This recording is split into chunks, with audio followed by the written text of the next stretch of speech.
السلام عليكم ورحمة الله. أعوذ بالله من الشيطان الرجيم. بسم الله الرحمن الرحيم. اللهم إنا نستعينك ونستغفرك ونستهديك ونؤمن بك ونتوب إليك ونتوكل عليك ونثني عليك الخير كله نشكرك ولا نكفرك ونخدع ونترك من يرجوك. اللهم إياك نعبد ولك نصلي ونسجد وإليك نسعى ونحفظ نرجو رحمتك ونخشى عذابك إن عذابك بالكفار ملحق. وصل اللهم على محمد وعلى آله وأصحابه وأتباعه وسلم والحمد لله رب العالمين. Okay, we're reading from the reasoning, page number 5 for us, and the second paragraph, starting with a prophet. A prophet inculcates the Creator's grandeur in the minds and spirits of human beings. The divinely revealed religion he communicates requires regular worship, which enables people to continuously and increasingly feel the Creator's grandeur. The divinely revealed religion he communicates requires regular worship, which enables people to continuously and increasingly feel the Creator's grandeur. Worship directs thoughts and feelings to the Creator, which, in turn, lead to obedience to Him. Worship directs thoughts and feelings to the Creator, which in turn lead to obedience to Him. Obedience to the Creator, who is also the supreme author of the universal, magnificent order, secures the perfect public order in human life. This perfect public order is based on God's wisdom. The essence of God's wisdom is that nothing in the universe is purposeless and meaningless. The universal order, beauty, and harmony bear witness to this wisdom. We should take a break. I think we should take a break here. Last week we read the part which concentrated on the need for justice in order to have an order among the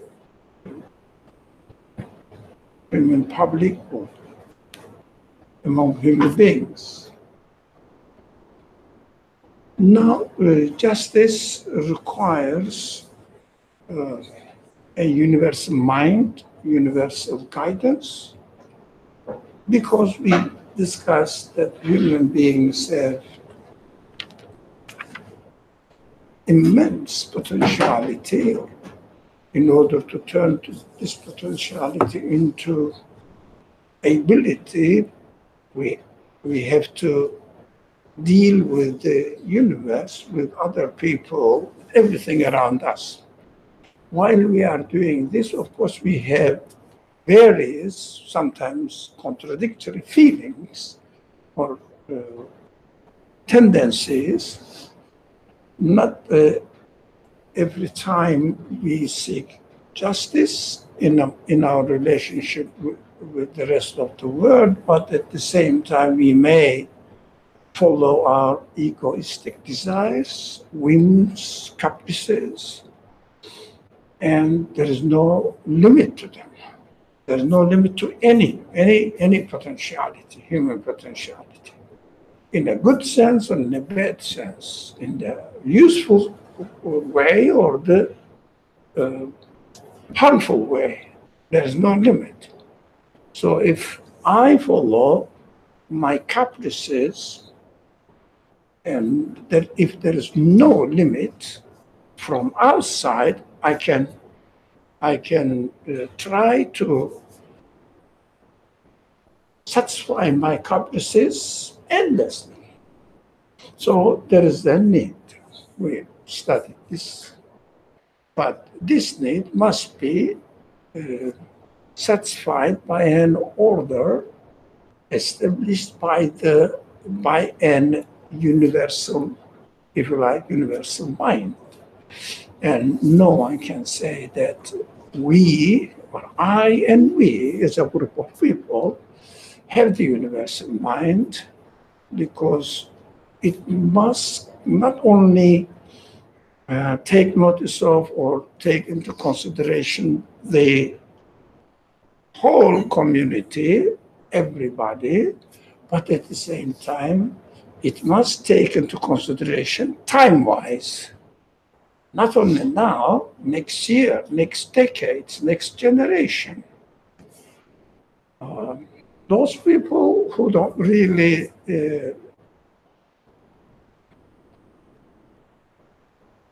feel the need for a universal mind and are satisfied with their own capacity, what they do, they keep renewing, updating their rules according to the newly occurring events or situations. Okay, now the prophets are employed by the creator of the universe, and the creator of the universe is expected to know everything space and time-wise with no limit, because he is the creator, by definition. The subject is treated before. I mean, this is the third section of the book. So how do we know that he knows everything, etc., belongs to the subject which discusses the existence of the divine being.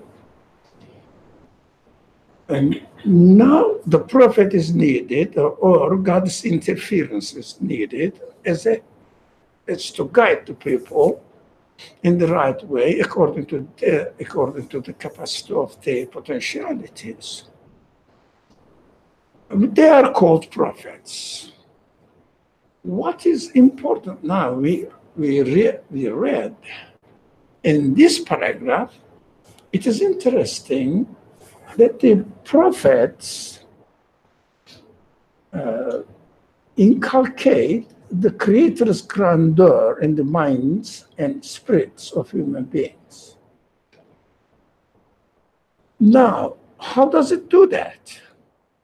It is interesting. There is a word that we have to discuss on it.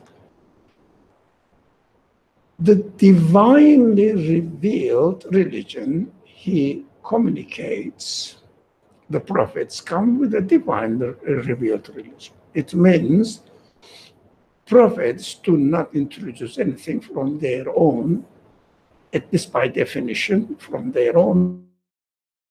They were supposed to, they are by definition employed to convey the message of the divine being to human beings. But while they are doing this, they address the human minds and human spirits, and they communicate. Their communication requires regular worship. Now, don't you ask the question, but my mind asks this question. Now you are introducing the law now. And this law is supposed to be binding. So, what is it to do with worship? What does worship mean, especially in this context? Now, I asked this question, but the text explains this worship enables people to continuously and increasingly feel the creator's grandeur. It means creator's capacity as a creator, grandeur, supremacy, something which is worth to be adorned. The grandeur needs to be adorned. Do you see the link? Do you see the connection between preparing the human beings for obedience of the law that the prophets introduce, which originates from the divine being, it means the creator, okay, and also inculcates into the minds and the spirits of the people the idea of worship, adore the source of these laws. What this secular system or secular law system or legislation system, they try to introduce some concepts like nationalism, patriotism, which begs the sense of admiration, value, so that if you really esteem the authority of the state, you are expected to obey the laws the state introduced to you. Right? That's why they some ideas like, for example, basically patriotism, nationalism, nationalistic ideas, and they have their own rituals. Like they know that human beings need it. For example, from the very young age, they introduce the idea and understanding to their new generation by, for example, respecting the flag, which represents the state authority or the sacredness of the state. And some, for example, you cannot really, it is illegal to burn the money, paper. It is definitely illegal to burn the flag. Why? A kind of sanctity is attributed to them. Because any human being understands that if a law or limitation and a command comes from somewhere which doesn't deserve to be respected, you don't really incline to put these laws, the regulations, into practice in your life. It is obvious, that's human.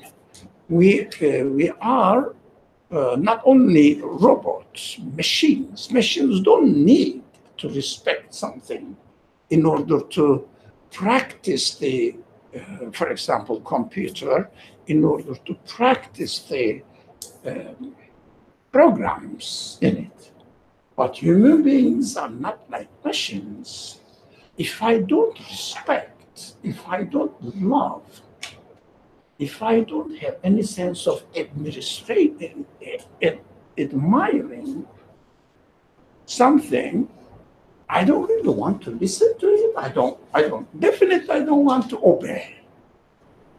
If someone doesn't love his friend, his sister, his brother, his parents, or wife, husband, spouse, he doesn't want to really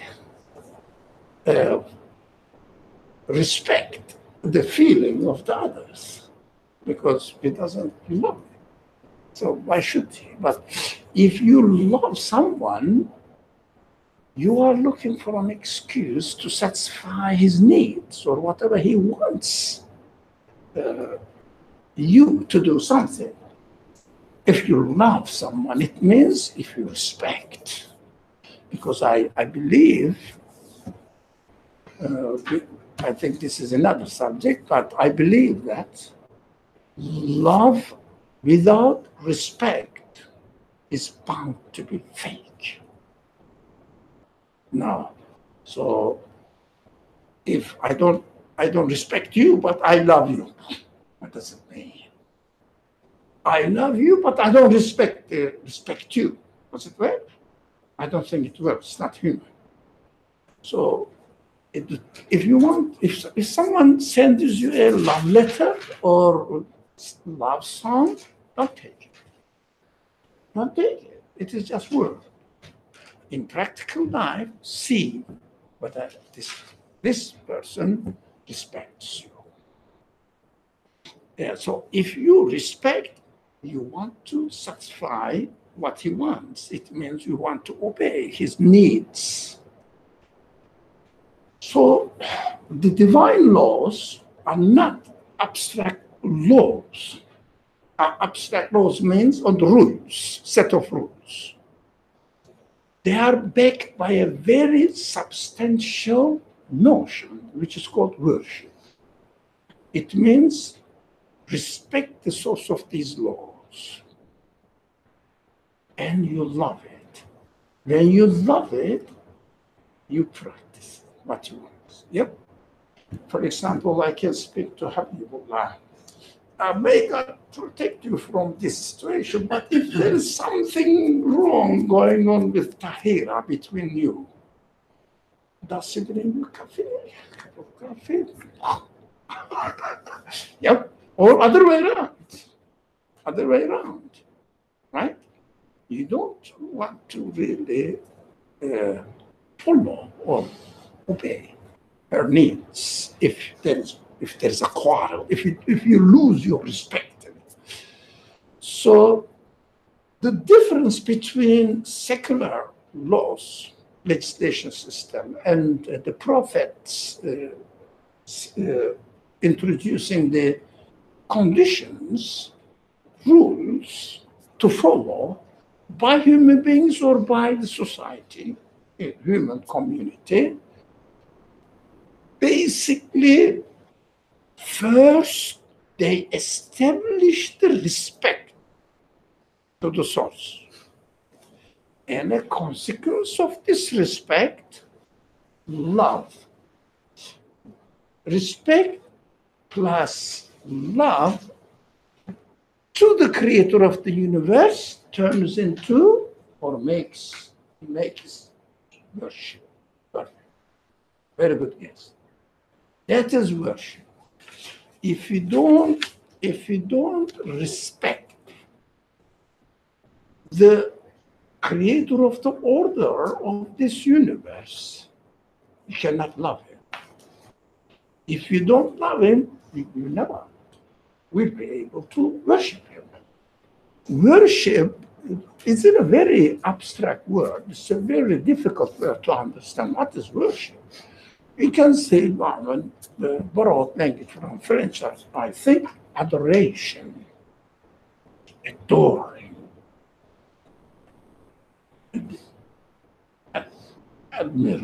admiration, whatever you call it, admiring his word. Yeah, that must result in worship. Worship means practicing your respect. A kind of confession, admission of the authority, of the quality of the creator. So if we look at, especially, we don't know exactly historically how it happened during the revelation of Torah or Bible or New Testament, but we know historically that it is very well established in Islamic history how the revelation started and developed and end at the end. First, We know that the first stage is put or introduced to people in the period of the revelations, 23 years of period of the revelation. The first stage was the transience of this universe, not being able to sustain speed, the dependent nature of the universe. The universe depends on something else, which, or this something else, has the power to do everything, because he is the source of the existence of the universe.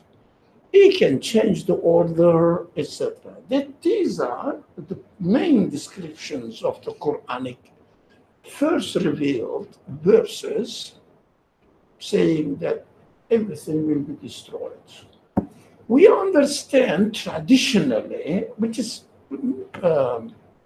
maybe correct, but I don't really pay attention to it. Personally, I don't. They say the doomsday will come and everything will, but I don't know if it happens when I will see it if I die, and after it happens, none of my business. So I'm not interested in the doomsday, right? And also we can hear from the prophetic teaching that it is not important for you personally. But it will happen. But the significance of this news is to tell us that this universe cannot sustain itself. Otherwise, all the descriptions of this really frightening picture of the scenery that described in the Quran or introduced to the people is frightening. But the purpose is not to frighten human beings, to set the minds of the human beings on understanding that the universe cannot sustain its own order, its own existence. It is dependent on something else. For example, if I say I can really exploit,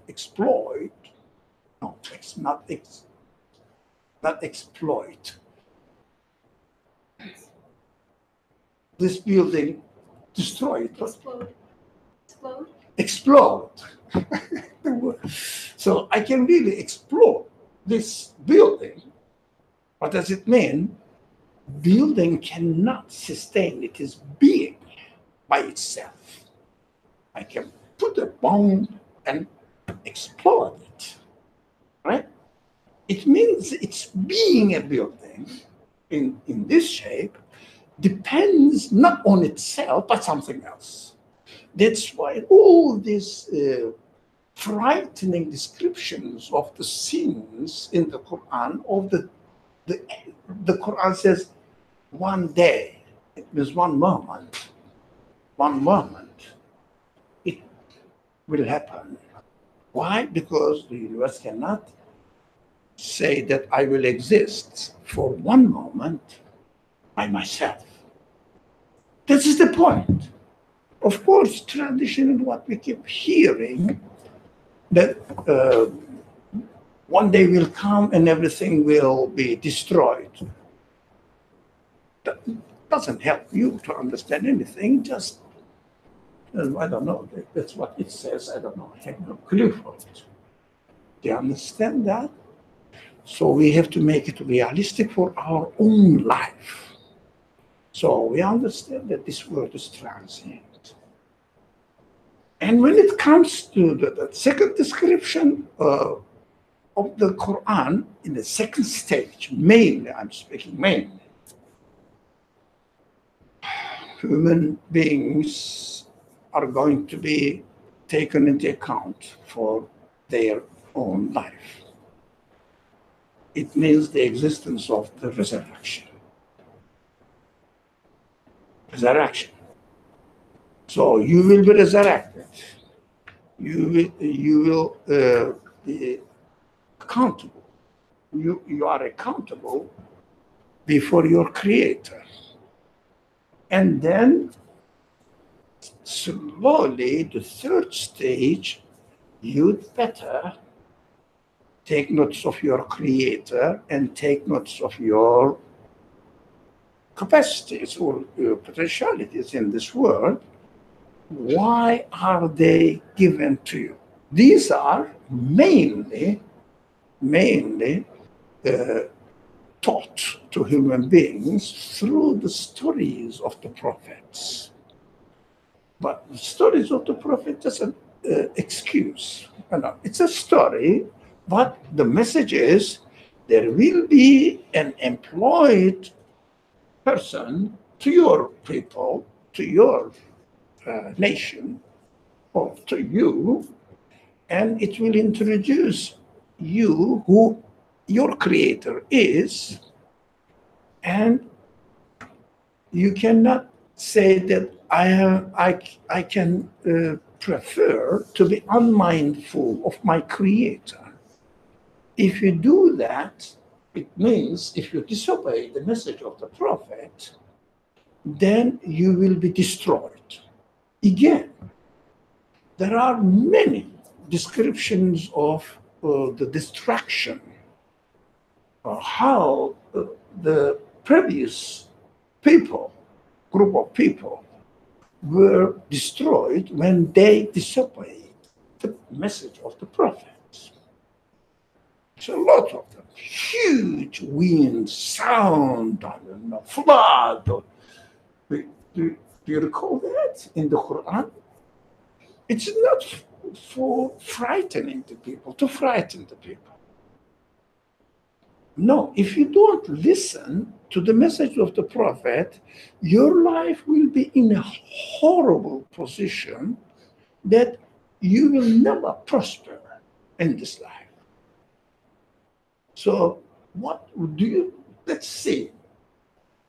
A prophet came, all the prophets came almost with the same fundamental message, that the universe has an owner, and this owner knows what he's doing and powerful over everything he does. And you better acknowledge him and use your human abilities in order to get to know him better and establish a, if you like, friendly. This is the Quranic word, wali. Wali means intimate friend, right? Heart friend. You'd better establish a friendly relationship with your creator and see his wisdom in the creation and act according to his will. It means, according to his will, means not to be slave of him, but his will is the most appropriate purpose in your existence.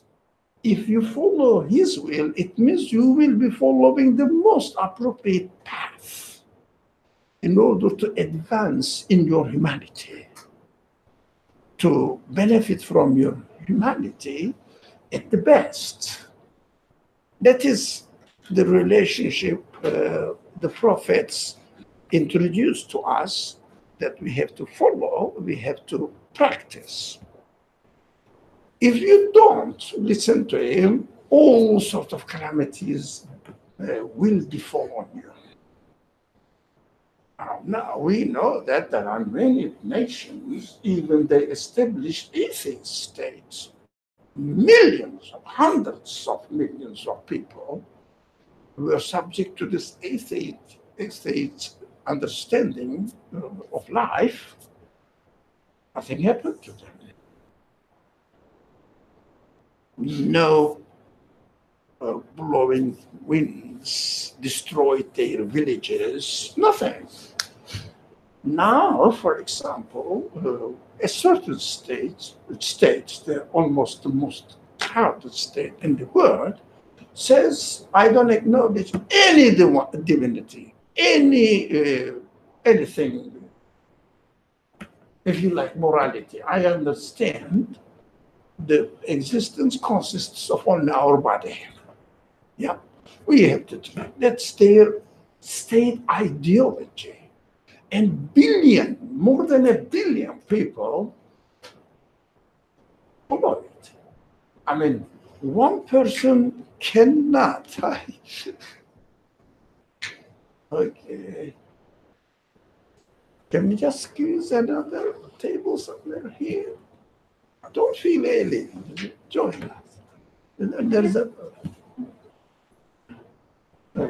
Is this someone? Yeah. No one is there. No one. Come. Yeah. And another one for. There are extra chairs here.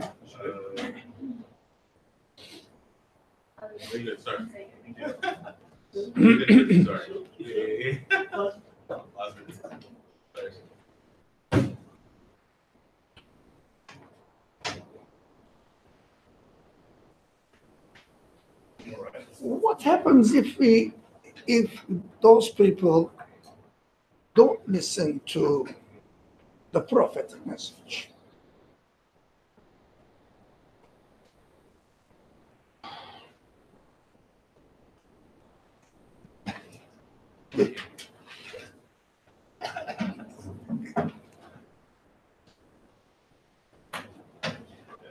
Sorry for the hustle.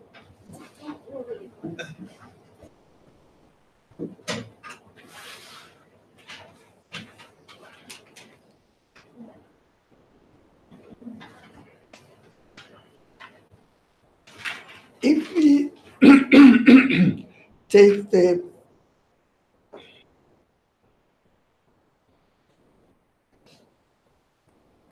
scripture literally, they are destroyed physically. If you take it literally, definitely their places turned into ruin, destroyed completely. For example, in the description of the Noah's flood, everybody was sunk into the flood and destroyed. In the story of Salih, I don't know how it is called in English, Prophet Salih, Thamud, the people of Thamud. So they were destroyed gradually. First, their faces became yellow, and then red, and then black, and then they turned into, if you like, coal. And other wind, strong wind, everything, even the wind was so strong that even the rocks, houses made of rocks, destroyed. Of course, we have to understand that we are not experiencing such things in our life. I don't. Even I know there are group of people who never pay attention to the prophetic message. And they are not only 1 to 10 people, they are billion people. But don't say that they are under oppression. No, one person cannot oppress 1 billion people. It means they give consent to it, right? Somehow they may be unhappy with some things, but in general, they give consent to it. So 1 person cannot really, or 10 people cannot really control 1 million people. It is impossible. We understand that. So they somehow, to a certain extent, or to different extent, various extent, they agree with the administration, but nothing is happening. Although they never mention any revelation, any prophet, any message, divine message, and nothing happened. Have you heard that China was upside down or something?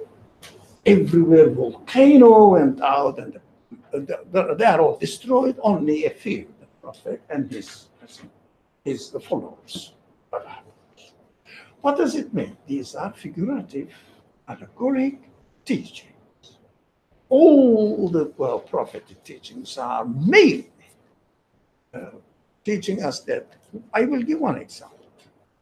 If you do not accept the message with the core of which is you are under the control of an absolute being. And he is wise, he is merciful, he knows what he's doing, and he takes care of you, he sustains you, and everything exists because of him. If you reject this idea and say that I exist by myself, what happens? Your life, continuous distraction. What? Every day you are getting closer to be executed and thrown into annihilation. What? Every day. You try to enjoy something, as soon as you try to enjoy, it turns into a kind of poison because I lost it. It's gone. I cannot get it back. I cannot guarantee that I will have tomorrow as well, next time. No. If it is given, you have it. If it is not given, you can't. Right? Then I can see a banana there, very famous. Now, if the banana is created, here it is. If the banana is created for you, you can have it. Can you make a banana?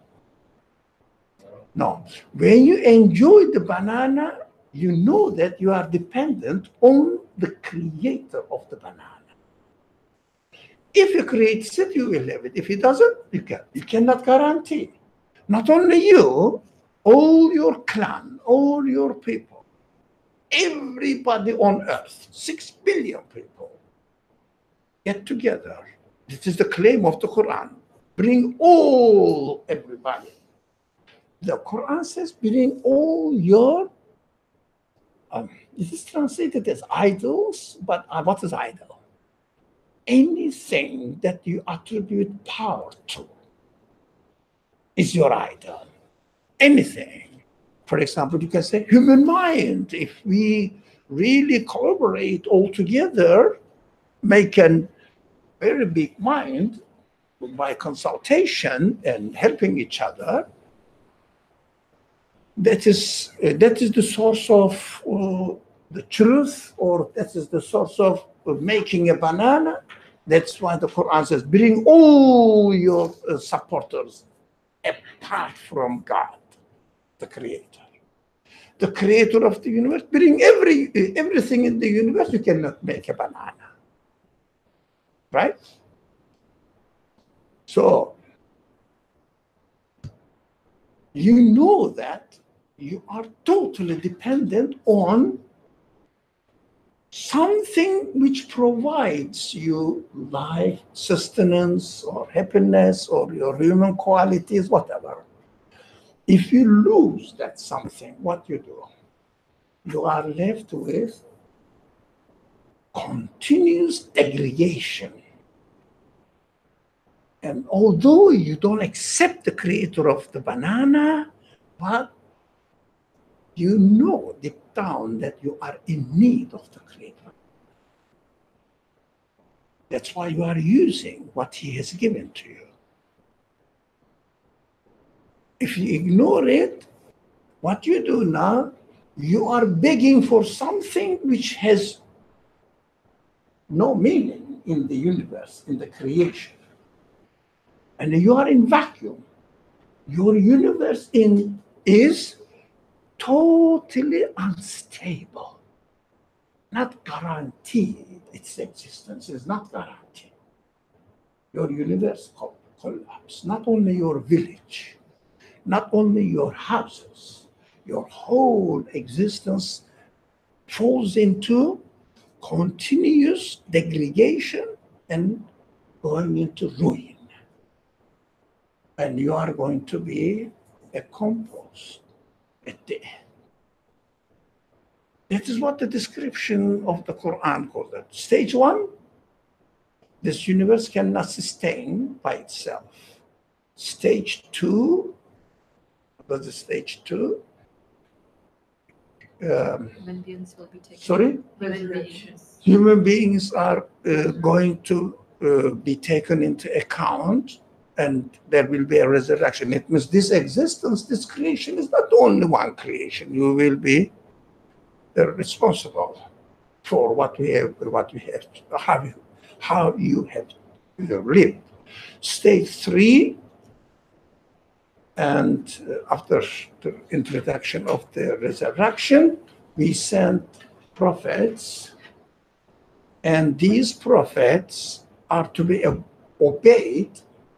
And this is how human psychology, human mind, human spirit are subject to education, training. How?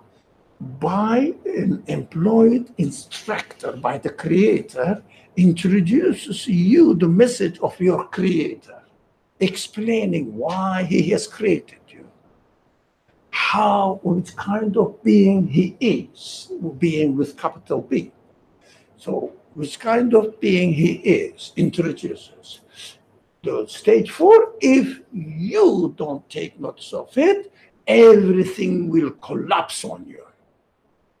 Your humanity will lose definitely all values. You will be always suffering with the pain of falling into annihilation. You will lose everything forever. Yeah, that's why the destruction of the orchards, of the best orchards of certain tribes, when in the description of the Quran, when they didn't listen to the message of them, it means all their sustenances were gone. How? By virtue of the reality, by the reality of the fact that if they don't listen to the message of the prophet, they will live in a state of mind, in a psychological state, that they are going to lose all this the properties or beautiful orchards that they are given, because they cannot sustain it. So the stage 4, stage 5, in the sequence of the revelation, rough, it's very rough.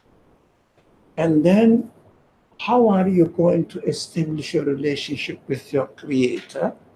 And creator introduces himself, which kind of qualities he has, and the prophet practices or presents to you how are you going to get in touch with him, connect yourself to him.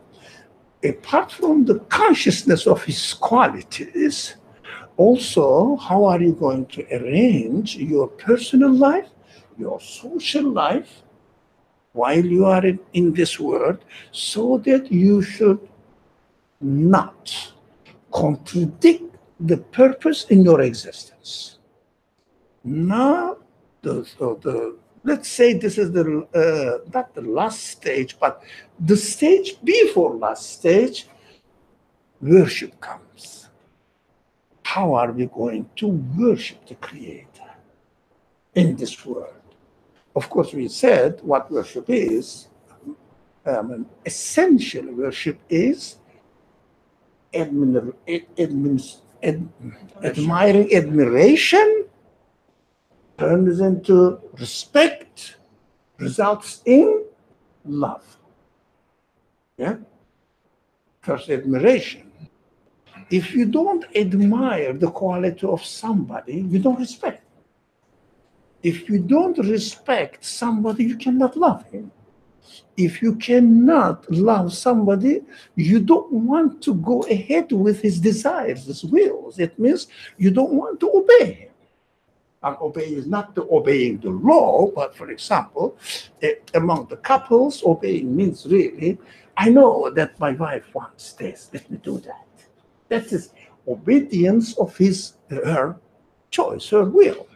That is the process of worship. Goes from there. So the prophet practices this by saying, do this, don't do this. This is not the last stage, but almost last stage that those prophets or the message of the prophets introduces certain rules. These rules first start administering or directing the life of personal lives. Worship, for example, the first form of worship, ritualistic worship, was introduced was prayer. And then fasting, giving charity. Look, becoming personal to social. So the last stage is in the revelation, how are you going to handle the problems of, because we discussed this last week fundamentally, but at the beginning of today's class, summarized it, how are we going to arrange the social life of the people in a peaceful manner? How are we going to do that? That is the last stage, establishing the administrative body of the believers' community. It's the last stage. After it is established, prophets die. Finished, revelation completed. And this is the perfection we read now. But we know that the stages should not be stepped out. If you don't establish the very essence, the nature of this existence, this universe, which is totally dependent, cannot sustain its existence, and then go into social administration, it will be a dictatorship. Definitely, you have to impose your rules on the people with no reason which that makes sense to the people. It means without admiring or appreciating the quality of something, and then respecting, and then loving, you expect your spouse to obey you. What's that? That's what we do. Practically, in this material world, there are laws. There are laws prescribing the responsibilities of wife, responsibilities of husband. Laws. Laws are external. Somebody's interference into your family life, into your personal life, external. But how the revelation makes it internal is a result of the human natural qualities, how the natural state, human natural state, it was the way we are created. They say primordial conditions, human conditions. So you don't have to impose the law to anybody saying that, look, as a husband, you have to take care of your family. You say, no, I'm going to take care of my family. Yeah? What? Minimum thing. This one, have it. This is I brought to you. Can you eat it? Huh? Can you eat it?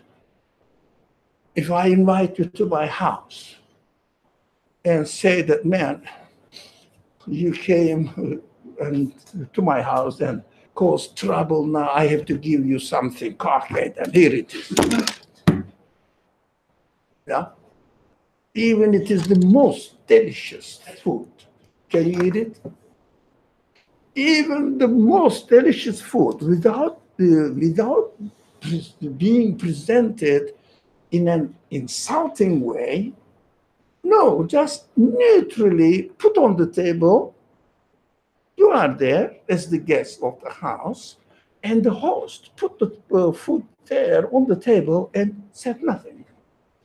Will you eat it? What do you expect? Invitation. Please, yeah, have it. Help yourself. Come on, let's enjoy it together. Then you love it and you eat it. So laws treat human beings like machines, robots. You have to take care of your children. You are responsible to pay the bills. Why? Because you are the husband or you are the wife, whatever. And the wife is responsible to do something. They call laws, and they call it family laws. There's a huge principles or articles in the family law, civil law, and they also say you have to respect the nature. Yeah, don't destroy it. So there is a natural ecological balance in the world. Don't really spoil it. Okay, why? If here is that this paragraph you read emphasizes on it. First, human minds and human spirits need to be inculcated with the sense of worship that we have been studying, how the worship develops in the minds and spirits of the people. And the second, there is a relationship between acknowledging the order, the need for the guidance in your life, and then in your social life, in a personal life, and then in your social life, and also a guidance in your relationship with the rest of the universe. Again, in your relationship with the material world, not with the human life. For example, plants, animals, mountains, I don't know. Whatever you said, weather. Your relationship must be established on the guidance of the creator of the universe. So if you don't really respect the creator of the universe as the establisher, instituted by the creator of the universe, the order of the universe, you don't really respect the order of the universe. The sentence wasn't really properly said. If you don't really establish the creator of the universe, that he instituted the order of the universe in the best way that shouldn't be destroyed, if you don't acknowledge the creator, you don't respect his work. Right? So again, in order to have they call it safe or peace or not to destroy the nature of this universe materially, still you need the notion of worship in your mind, the people, so that they will respect the order of the universe, so that they will respect the order within their life, personal life and social life. So, three things are happening at the same time: respecting the order of the universe, respecting the personal life. How am I going to manage with my human qualities, human potentialities? How am I going to really develop them? Turn the potentiality into capability. This potentiality will become an ability. How can I do that? Need is a process. And this order must be also performed or respected under the guidance of the Creator? And also, how am I going to arrange the relationship with other people, with other things? It's a social life. It's also the order in the social life, order in the personal life, order in the universe need to be respected. We said, if you don't admire the source of existence of all these things, how can you respect it? Why should you respect it? There is no way to respect it, and there is no way if you don't, because if you don't really admire the quality of the maker, you don't respect it. If you don't respect it, you don't love. If you don't love, you don't obey. That is worship. That is why human beings need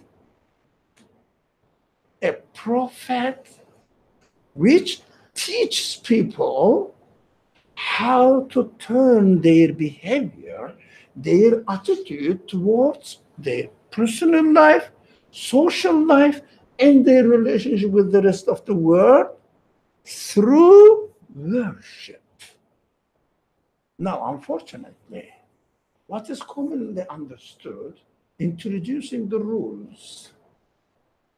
Now, among the secular societies, there is no spiritual values, but there are some national values, patriotic values. Again, even if you are patriot, you love your country, what will happen? Okay? You love your country, so it turns into enmity towards those people who don't belong to your country. Patriotism has the seed, potentially, the seed of enmity towards other communities.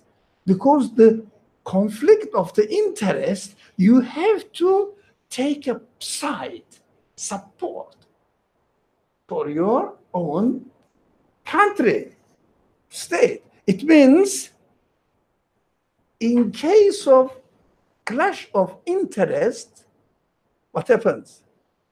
You take a side for your own country, not to be justice necessarily, because if you have the notion of having a just relationship, you cannot be patriot.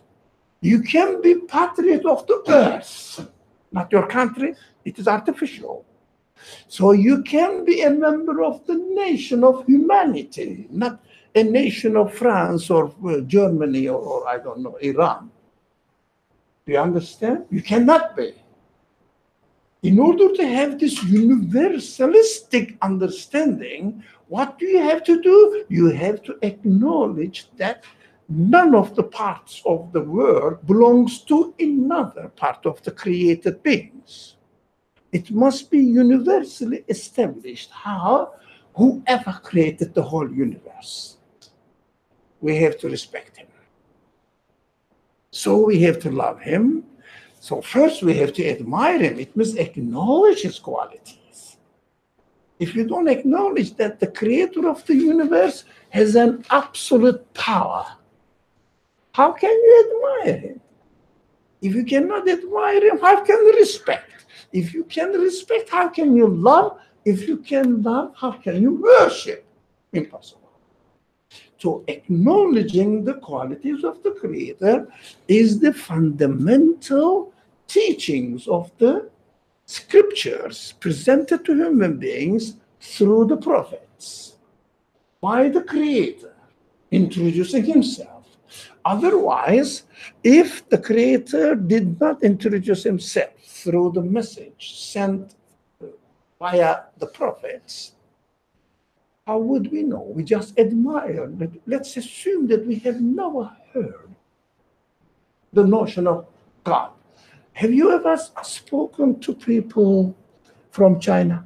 Not all of them.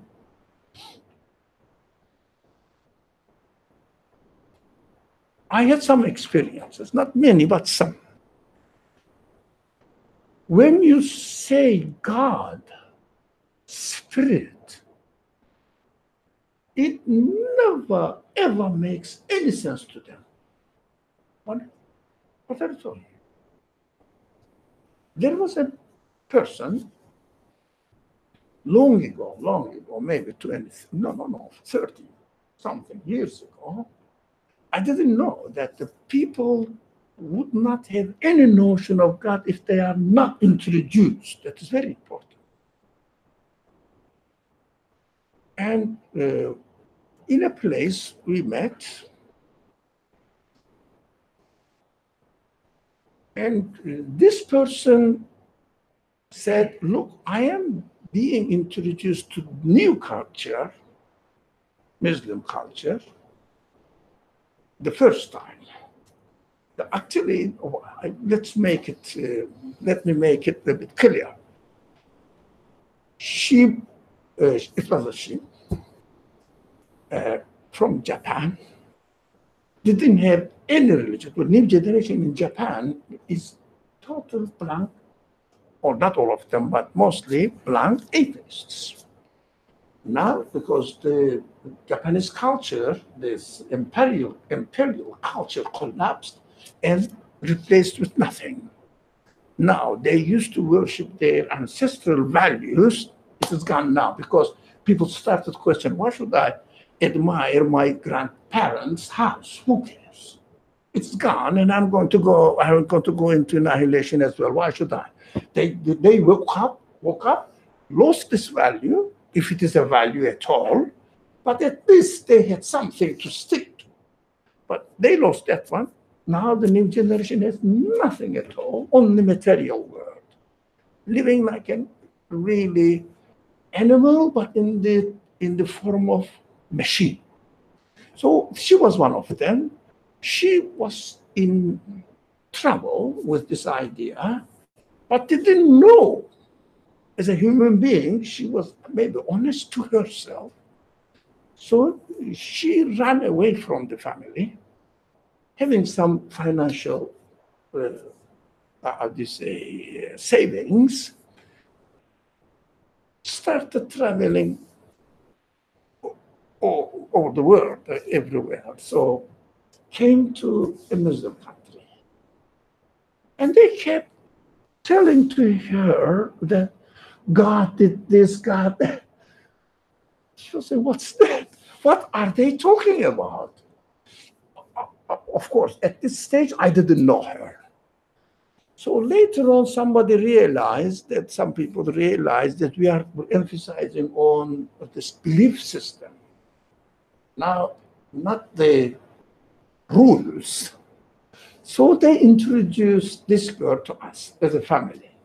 So she was with us for a while.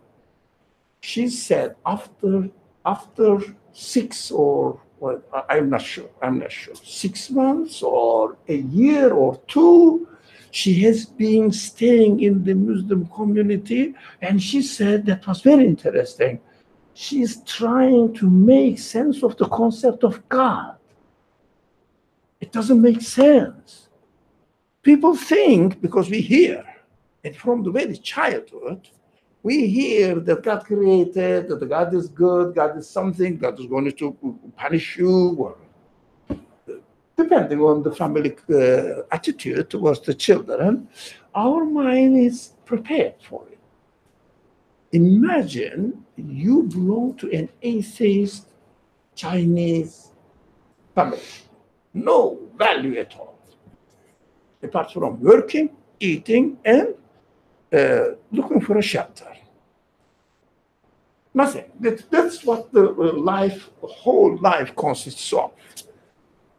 When you are told that there is God, the Creator, what? Really, I was shocked. I thought that everybody has a notion of God in his mind, so to a certain extent, depending, various extent. No, it's not the truth. If you are in this world always, you see that this world consists of this, what I'm saying, what I'm experiencing. What is it to do with it? But you say it is wonderful. It happened to be like this. Not wonderful, not wonderful. It is happened to be like this. That's it, that's life. That's existence. That's what it is. So we human beings definitely need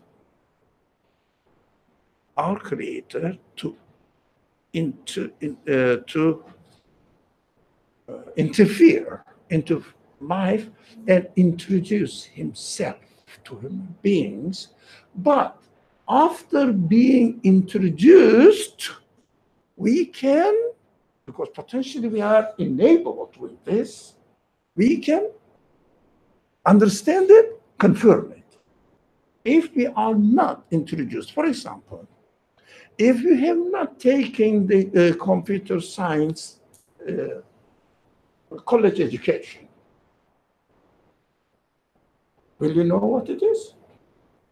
Only after being taught, after being introduced, you understand how it works. Right? If you are not introduced, if you are not taught, you don't understand how it works. It means we always emphasize on the importance of the difference between potentiality and ability. Now, potentially, I am able to understand how a computer works. But unless I am taught, it is not within my ability to know how it works. Do you understand the difference? That's human nature. That's why we all go to the education systems and take one way or another in order to turn these potentialities into abilities. So potentially everybody can do everything as a human being, of course. But you study something, I turn my potentiality into another subject, and different ways of developing these potentialities and abilities. So we need to be introduced of the existence of something who has given existence to this universe and his qualities as witnessed by his work. So we can understand. That's how our potentialities turn into abilities. If not only being taught, that's not enough. Being taught, it means there's God, and that's it. It doesn't work. It must be supported by evidence that the human beings will experience it and confirm it. Yeah. If I say, okay, I love you, somebody. You say, okay, he told me that he loves me. Okay. But I need experience, signs of his love. Right? Do you understand the difference? By word doesn't mean anything. That's why revelation by itself really doesn't mean anything. What it needs, somebody. Universe to experience and gather evidence. Yeah, from what I can reach. Yes? So revelation without universe does not work. We have to wake up to this point. We have to wake up.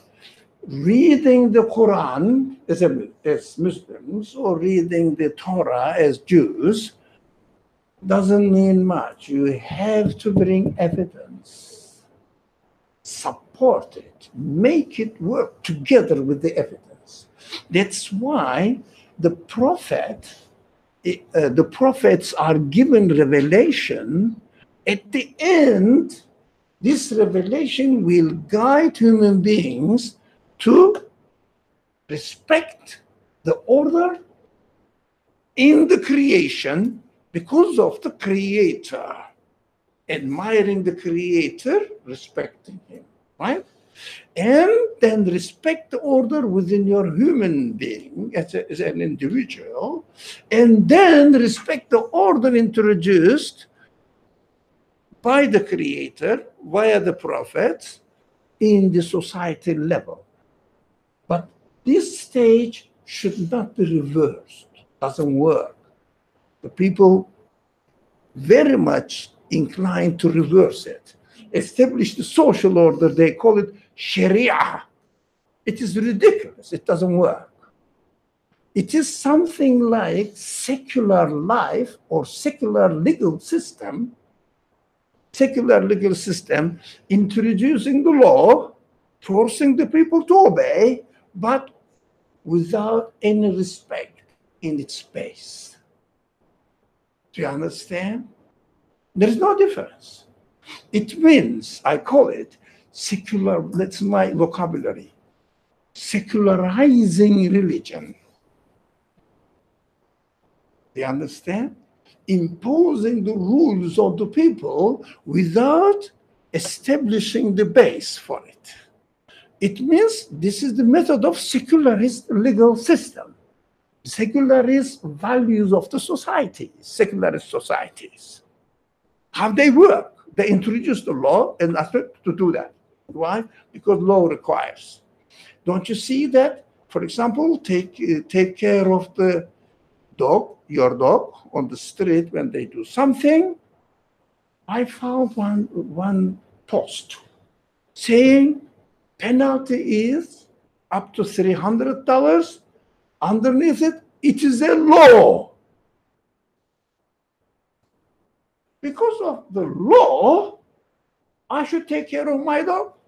If I don't respect my neighbors, then at night, I take my dog, no one sees me. Who cares law? Do you understand? That's why you see sometimes a lot of leftover things on the street. Why? Law cannot apply. But if you want the law to be effective in your personal and social life, you have to have the base for it. Not necessarily the police force. Police force is just to be used to regulate those people who exploit the freedom.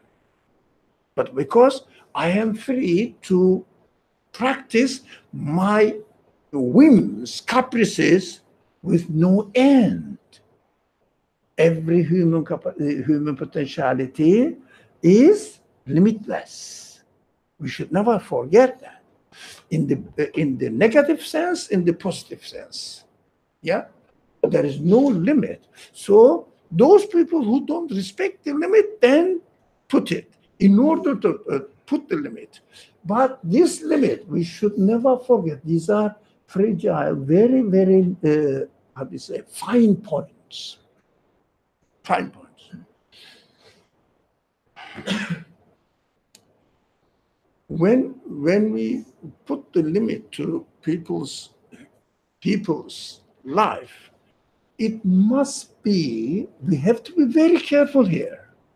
It must be for the sake of the establishment of preserving the peace and order at the societal level, not at the personal level.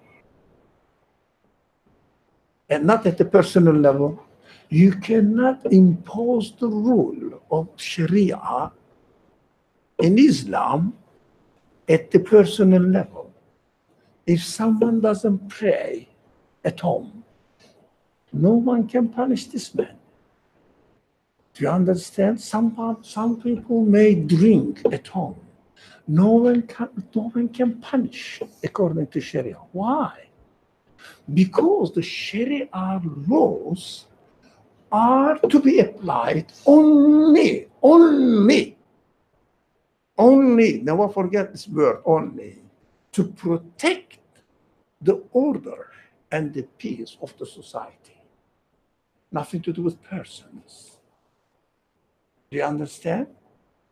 So, for example, if I don't pray, no one can punish me.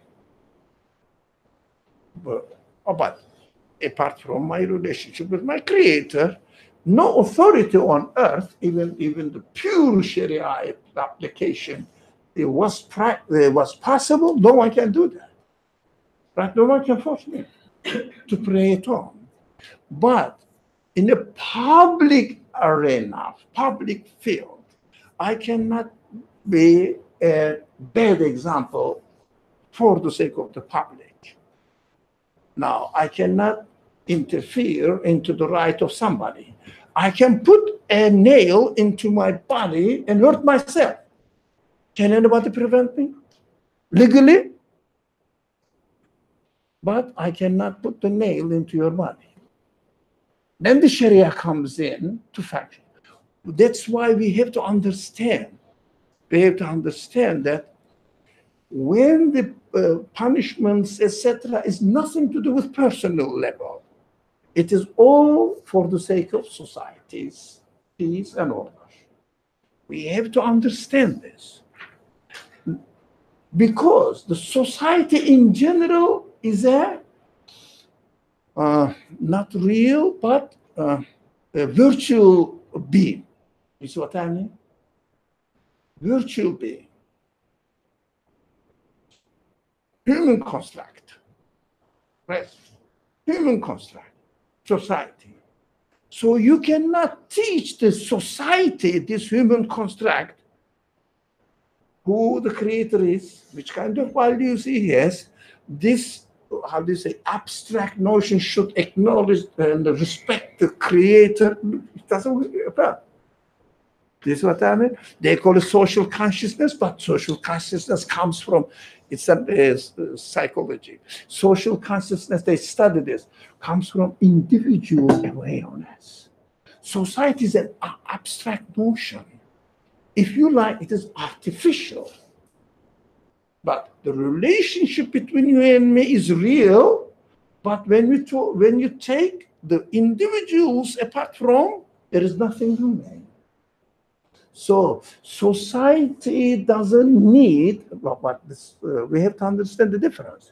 The society doesn't need to go through belief in the existence of God, his qualities, and he needs to be admired and respected and loved and worshipped.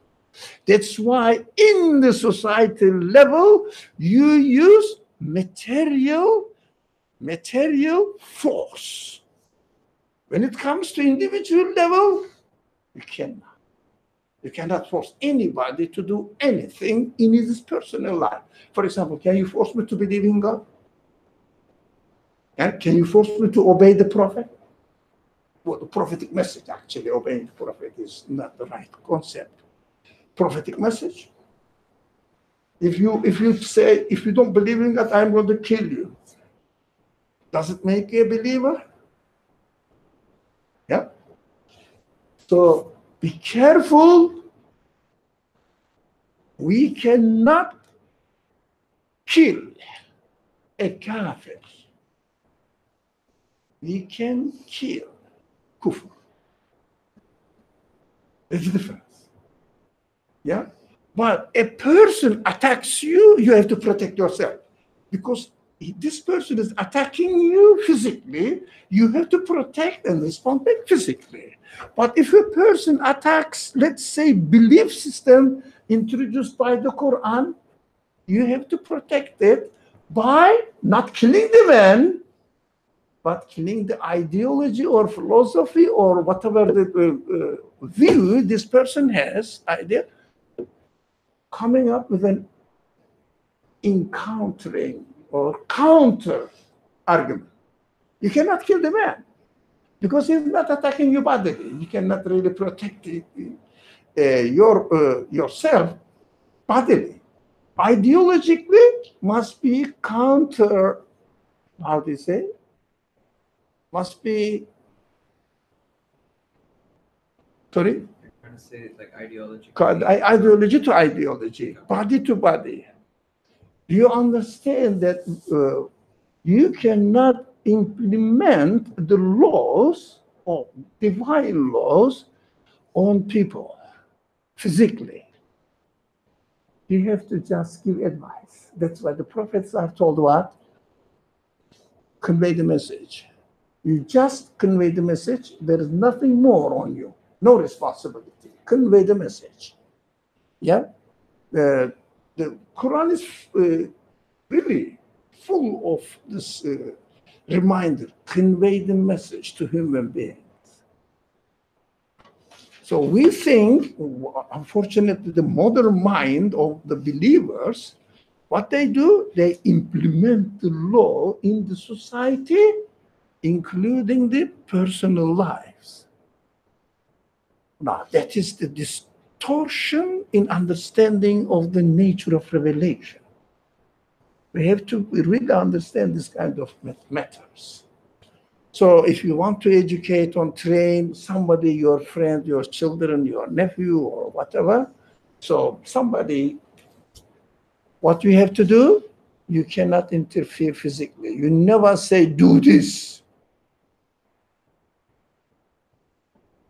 Never say, act in this way. Never, ever, this kind of language should come out of your mouth. But establish the understanding. The processes we went through it on several occasions, I wanted to establish these stages. First, introduce the qualities of the Creator and arouse the people's emotions to admire it, which will end in respect, which the respect will end in return, in turn, in love. And love, right? Worship of God, worship of, if two people love each other, their worship means not worship of God, but they respect and act accordingly without looking at this. So, here's Murad. So, I love Murad. He is my roommate. I know that Murad, for example, doesn't want me to speak loudly when he's sleeping. But it is his desire. He's not imposing himself on me. If I love him, what do? I don't speak loudly. That is a thing. Yeah? It's a kind of, not the worship of God, nothing to do with it. It represents my relationship with God, worship. My relationship with Murad is obeying. His desires, although he's not commanding on me. He's not imposing his power on me. If I don't love him, what do? He doesn't like loud. Put the loudspeaker as much as possible when he's sleeping, in the middle of night. So that's what we do. That's how human beings behave. So this paragraph is extremely important, telling that or teaching us that if the belief system, belief, love, respect, etc., admiration, admiring,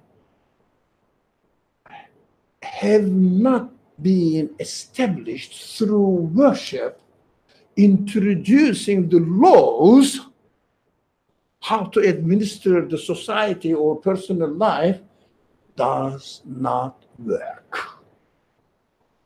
That's why the prophets, before, it's in the life of the prophet, for example, we know historically that before introducing any kind of worshipful relationship with God, what they introduced? Belief system. Believe in God. Believe first, not believe in God. First believe in the nature of this existence. What the things are really. And then they are not really self-sustaining, understanding, and then believe in the Creator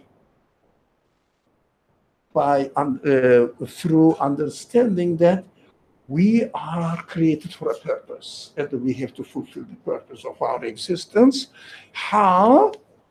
Then it comes to then the first time it's an individual practice of worship. It means prayer.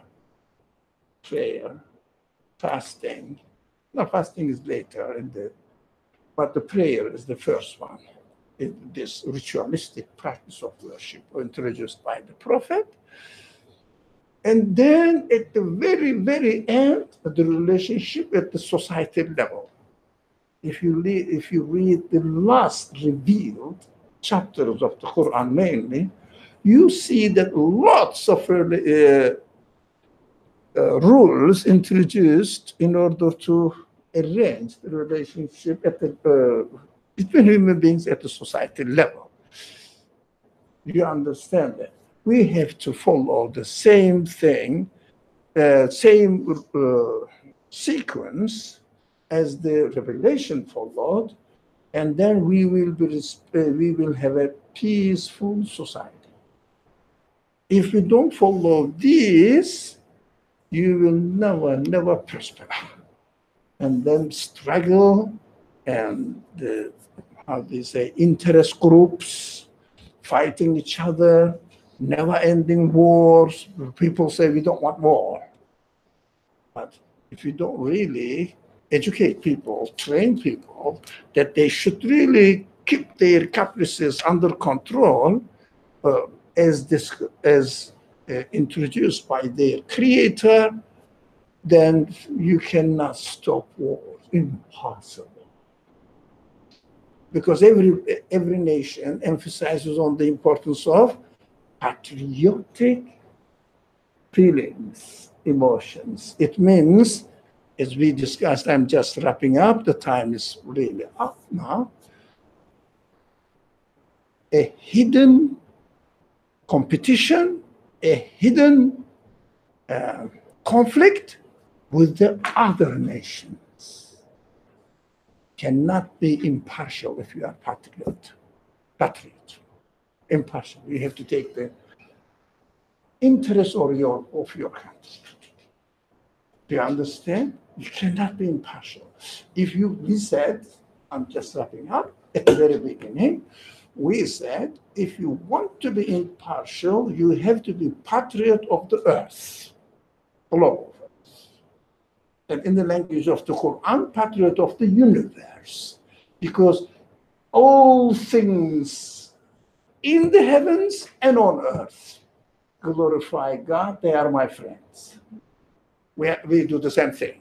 We worship the same God all together. We glorify the same God. We witness the same God. So patriot of the universe, not nationalist at all. So all these artificial segments, this French, Germany, Italy, Greece, you go on, Holland, these are all artificial. So do you think if you say that the people from Holland, Dutch people, will be patriot of their country, they have to fight the Belgians. It is impossible to stop competition because I love my country, so I have to take care of the interests of my country. What do they say? We attacked certain place. Well, for example, recently, we attacked Iraq because there is American interest in it. You see? So you cannot really have a peace in the world. You cannot really stop wars in the world as long as you don't acknowledge the owner of the universe is only the one. Owns everything. All of us belong to him alone. This fundamental. If this fundamental understanding has not been established, no one can ever stop wars. So, no war. No, we don't want war. Slogans are baseless. Yeah, it is good for compared to some people, we want war. Some people who claim that we want war, we want to kill everybody except Americans or except something. That is better than this, but it's not the solution. It is a baseless wish. Yeah? If only there was a war, there was no war. Okay, how can you achieve this end? One way, obey the divine law. educate yourself accordingly, educate the society accordingly. It's a very fundamental paragraph. Every paragraph is very fundamental every week. So today, this paragraph was the fundamental paragraph. Do you understand? It's very important, these concepts to be understood. Thank you. The time is up even late. Yeah. Bismillah ar-Rahman ar-Rahim. Subhanaka la ilma lana illa ma 'allamtana innaka antal alimul hakim. Wa akhiru da'wahum an alhamdulillahi rabbil alamin. Alhamdulillah.